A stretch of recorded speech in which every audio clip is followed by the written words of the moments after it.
Hey folks, it's Maxwell here. Welcome to another TW video. You join us probably for a little shorter one. With it being Blood and Guts, it is only maybe about 11 segments. Most of the time obviously dedicated to the matches. I'm recording this one after the opening video in Dynasty went up. They were actually recorded like back to back, but obviously released a week between them. So first chance to really say thanks everybody that's watched those videos, much appreciated.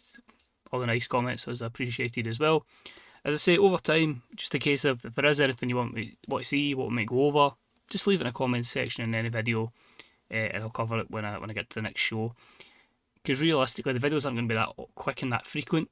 This is just obviously a kind of event that traditionally would have been like a pay-per-view in my world, but I kind of moved it more to, I think I'm more technical classifying it as a pay-per-view, but it is on a Wednesday night after Dynamite, so everyone was wrapped up in cotton wool that's going to be performing this evening, and it was a pretty average Dynamite to take us in here.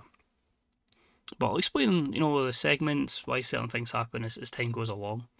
So as always, it is one of those ones where it is legendary band and the special set, try and boost up a little bit. It must be said though, this won't get 100. Stipulation matches just do not seem to get anywhere here, especially multi-man ones with me anyway.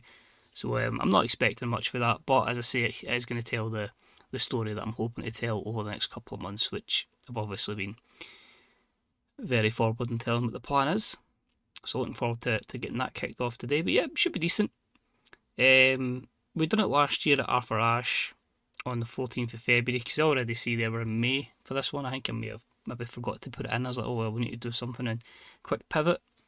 But last year, with Hangman, Eddie, Kenny Omega, and the Young Bucks against Gabe Kidd, Moxley, Kyle Fletcher, and FTR. Interesting enough, it's not too dissimilar, at least in terms of the babyface side for this one. But we'll explain it as time goes on. But you can see there wasn't really any decent matches in terms of like going to be 5-star. I think our best match there was actually the mixed 8-person tag, which was El Generico, Will Ospreay, Bryan Danielson, and Mayu Iwatani, defeating Kevin Steen, Okada, Ricochet, and Suri. And good news is obviously Mayu should be back in about 2 months' time, and hopefully she will be physically a bit poorer because it is a spinal injury, but I'm hoping we should be able to get her a lot better. Other news as well, Stone Cold Steve Austin died in my save at the age of 68. I like doing specials for Legends, but obviously it wasn't with AEW at any point in the save, so that won't be happening. But yeah, pretty much a shame that Austin was there. But yeah, unlike other pay-per-views, this one is strictly 3 hours. It doesn't go on for forever. So yeah, sit back, relax, and yeah, let's do Blood and Guts 2028 from the Elite Dome, the home of the Los Angeles Clippers. So we're sold out in the Elite Dome with 18,000 capacity crowd. So we didn't really have too much of a build for the women's Blood and Gut match. I just kind of thought, like, we'll take 5 over babyfaces, 5 heels that are over, because obviously everyone's competing at this point in the survival of the fittest tournament, which this rate is going to take a bit of time to finish up. I think I might get it done by like July, so I'll need to maybe look to reformat how I'm going to do it on the women's side of things, because 60 women is probably a bit too much, and this is only group 1, the first stage. They still need to get into the second stage. So I put the idea in my head that should Megan Bayne not win the match, then the winner will also become the number 1 contender for a matchup at Double or Nothing. So we opted for a superb matchup, and it was the team of Mariah May, Starlight Kid, Delta, Mercedes Moné, and Toni Storm, who defeated the team of Io Shirai, Jamie Hayter, Megan Bayne, Kris Statlander, and Willow Nightingale in the Blood and Guts match in 25-28, and I had Delta submit Willow Nightingale. There was a late choice at the end between Toni Storm and Azumi for the last spot.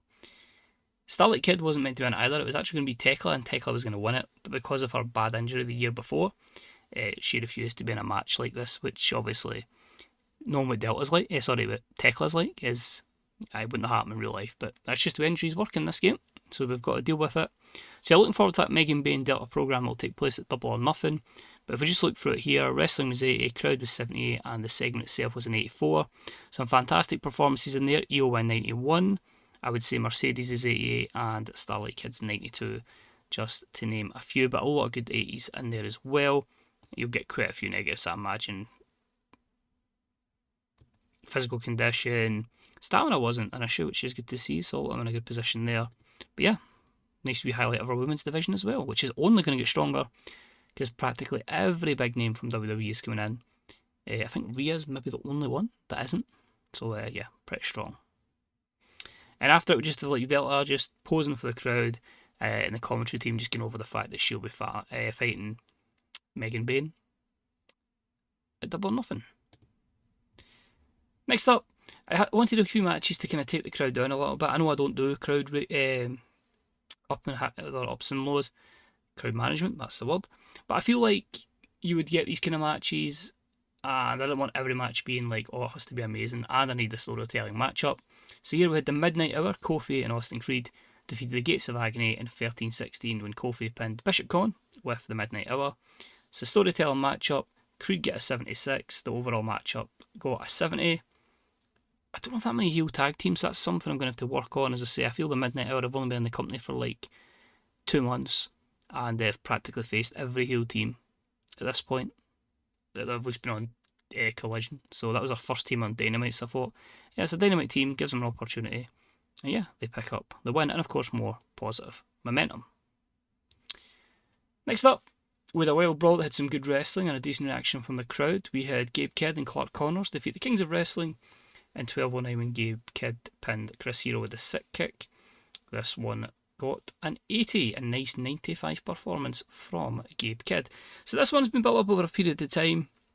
I've had Gabe Kidd for a while, got Chris Hero back out of retirement. I thought, let's do a wee run with Kings of Wrestling.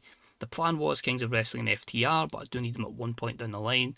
And I feel like Gabe and Clark have such a difference in terms of their popularity because Gabe's been here longer. We really need to try and push and give wins to Clark Connors. So that's the plan there. I feel with Chris Hero, you don't need the matchup to take place at Double or Nothing, although there is a possibility I could pivot towards like some sort of multi-man match.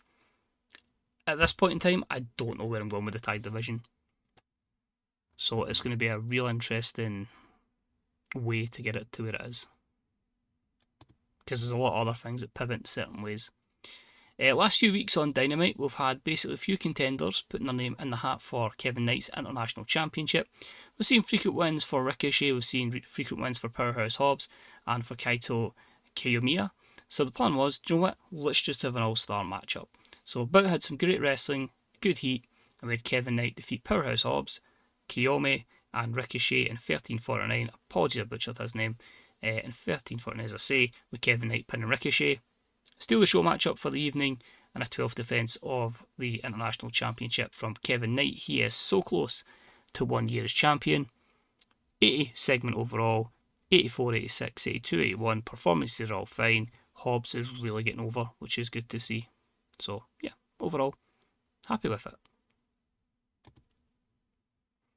Next up was an exceptional matchup that saw Bryan Danielson defeat Walter in 32-40 by submission with a cattle mutilation. 85 wrestling, 87 crowd, 86 segment. Bryan went 83, Walter went 87. So the thinking behind this one, this was of course the Ring of Honor Survival of the Fittest tournament final. So I decided that I wanted Walter to have a Ring of Honor title match at the pay-per-view, so Bryan has to win. So he's in that Survival of the Fittest matchup. So Walter will face someone on the pay-per-view for the ROH World title, and the Survival of the Fittest championship match will be between Bryan Danielson, Mystico, and Will Ospreay. So that could be absolutely fantastic. It doesn't score as high as it would normally do. Both of them are heels, so there's a few points for that one. Physical decline, obviously, both guys, and especially Walter coming off that bad injury last year. Maybe loses a little step. And after it, 86, Bryan Danielson celebrates, and the crowd goes wild. And it's my usual character, so I need to give him a bit of screen time. I think next, is it the world title match? It is. So this one was an exceptional matchup. Rush defeats Swerve Strickland in 26-54 with the La Lanza.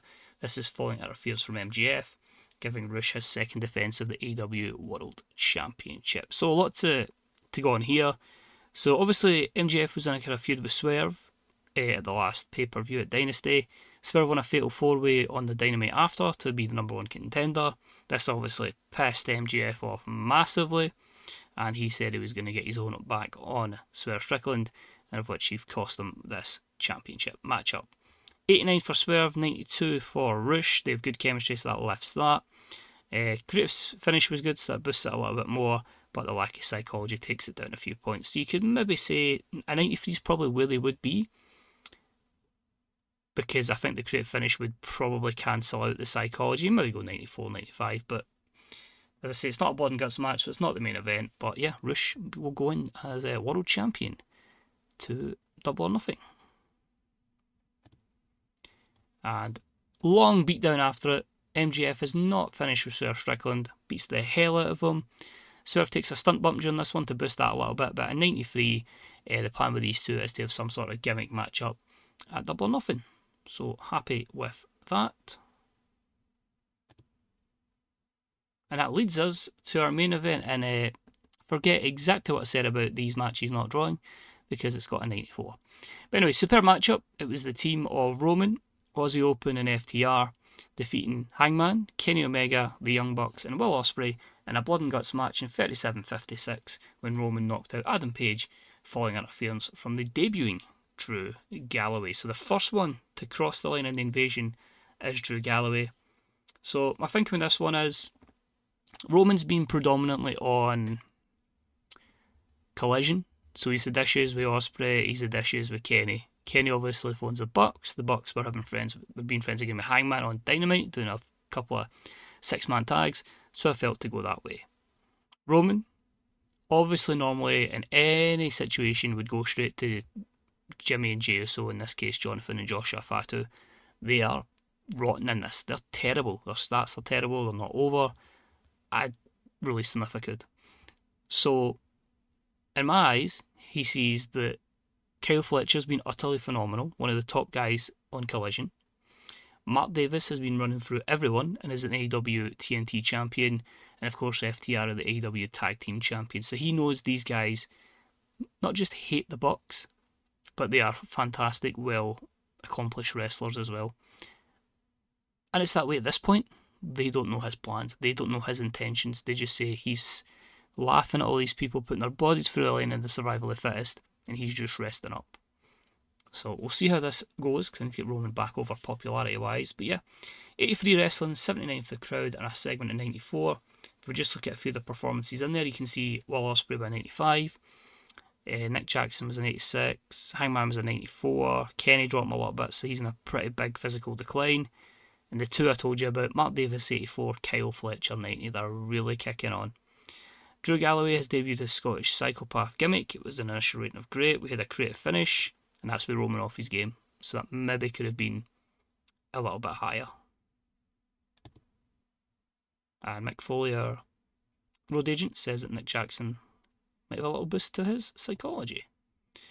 And then after the show, before the fade to black, Roman and Drew pose. Imagine that, two proper enemies of many a time in WWE, but they pose at the top of the ramp. And the crowd are confused because they haven't gotten FTR in the celebration. They haven't gotten the former members of Aussie Open. It's strictly Drew and Roman.